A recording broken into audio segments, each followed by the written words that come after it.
Yuranakuru, everyone. This is Dr. Dale Simpson once again reporting from Easter Island or Rapa Nui. I decided to move away from some of the coastal areas and to sort of come inland.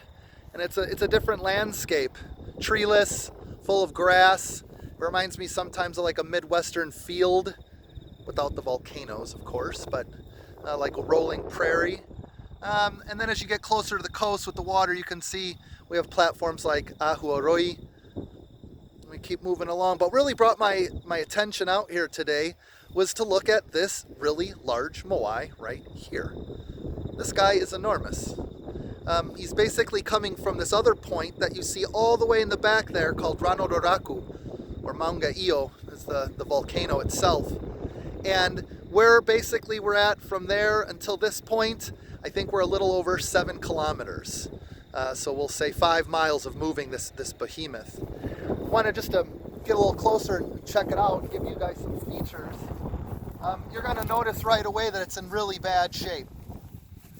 It's being attacked by multiple agents: the wind, the rain, the salt that comes in through the air, animals and humans and archaeologists.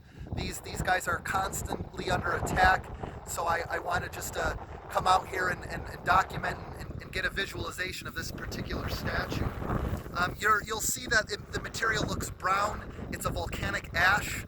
It's called topolapoli, but really it's a type of hylotuff, which basically means it was cooled by water as this ash was emitted out, and it made a perfect material for the Rapa Nui people to carve with.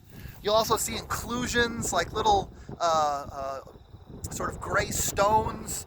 Those are sort of pyroclasts and basaltic clasts that don't get melted in the matrix. They mix with the ash and it becomes like one consolidated group of stone. You'll also notice that it's been on its back the majority of the time, and that's why it has all these rills. That's from water, that the water as well, we can tell it probably wasn't standing. If it ever was standing, it probably was not, because it's probably been in this position for some time. Now as we're coming around here, you can see Ranoraku again, and we'll take a look at this big base of the statue. Okay, it's quite large. This is what's going to be able to be put on the ahu so it can take all the weight of the statue. Basically, one of my steps is 1 meter, 3 feet or so. 1, 2. I would say that base is easily 6 foot long, just for the base. And if we remember 1 foot, let's measure this statue in general. Okay, well, every foot, you guys can cut along. 1, 2, 3, 4, 5, 6, 7, 8, 9, 9.5, we'll say. But I mean, it's broken, so it's a little bit longer. But if this is a 9-meter statue, it's 27 feet. That's almost a 3-story statue. That's like a Clark Griswold Christmas tree in the house, just 3 stories up.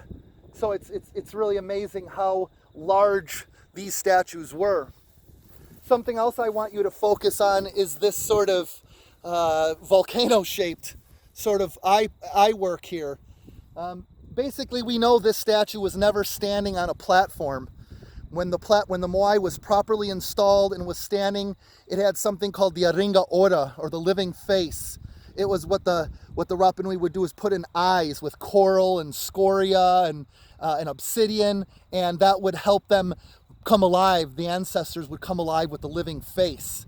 Well, this one doesn't have that particular pocket carved out yet because it's still being in transport. Most likely this is this moai road that we're on is making its way to Akahanga or Ura Urangate Mahina, where there's actually ramps ready maybe for this guy to arrive and be installed accordingly.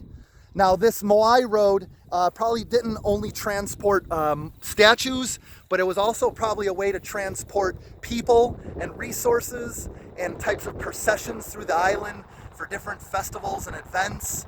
So it's sort of nice to come out here and to walk a little bit of the moai road and be with the ancestors. So hope you enjoyed that. Dr. Dale Simpson coming to you live from Easter Island.